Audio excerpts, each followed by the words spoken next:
প্রধানমন্ত্রীকে জিজ্ঞেস করছি, আপনি সভা করতে এসেছেন এখানে, আপনি দেশের প্রধানমন্ত্রী, আপনি না দলের নেতা, সভা করতে আসবেন, নিজের দলকে ভালো বলবেন, লোকের ভোট চাইবেন, এর মধ্যে কোনো অন্যায় নেই। কিন্তু আপনি খালি বিরোধীদেরকে ভোট গালাগাল দিয়ে ভোট চাইবেন। আরে গালাগাল তো দেবো আজকে আমরা বিরোধী, আমাদের কোনো ক্ষমতা নেই।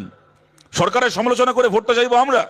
আপনি দেশের প্রধানমন্ত্রী, বাংলা আপনার এতগুলো এমএলএ, কদিন আগে অব্দি 19 জন এমপি ছিল, 18 জন এমপি ছিল, আজকে 12 জন এমপি। বাংলা থেকে আপনার কেন্দ্রীয় মন্ত্রী আছে। কি দিলেন আপনি বাংলাকে? প্রধানমন্ত্রী হয়ে গত 11 বছরে কি দিয়েছেন বাংলাকে? মোদির ক্ষমতা থাকলে মোদি এখানে দাঁড়িয়ে অন্যকে গালাগাল দেবে, আমাদের গালাগাল দেবে, তৃণমূলকে গালাগাল দেবে, কংগ্রেসকে, রাহুল গান্ধীকে গালাগাল দেবে, সব বুঝলাম। কিন্তু ক্ষমতা থাকলে আমাদেরকে 1 ঘন্টা গালাগাল দিয়ে 5 মিনিট বলুক, এই পশ্চিমবাংলাকে গত 11 বছরে একটা কেন্দ্রের সরকারের ভারী শিল্প দিয়েছে, একটা নতুন ড্যাম দিয়েছে। পশ্চিমবাংলার এতগুলো নদীতে একটা নতুন ড্যাম। আজকে হলদিয়া বন্দরের কি অবস্থা?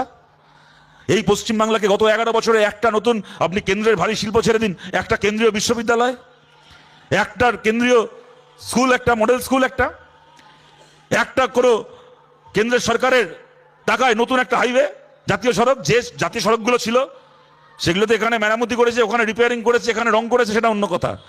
নতুন একটা পশ্চিমবাংলায় নতুন একটা জাতীয় সড়ক কেউ বলতে পারবে গত 11 বছরে দিয়েছে? কি দিল বাংলাকে গত 11 বছরে? এদের এতগুলো এমএলএ রয়েছে। শুভেন্দু অধিকারী রাজ্যের বিরোধী দলনেতা, এই জেলা থেকে জিতে গেছে, একসময় তৃণমূল করত, আজকে বিজেপির নেতা হয়েছে। অন্যকে গালাগাল দেওয়া, ব্যঙ্গ করা, বিদ্রুপ করা সব ঠিক আছে, সেটা একটা বিরোধী নেতার কাজ।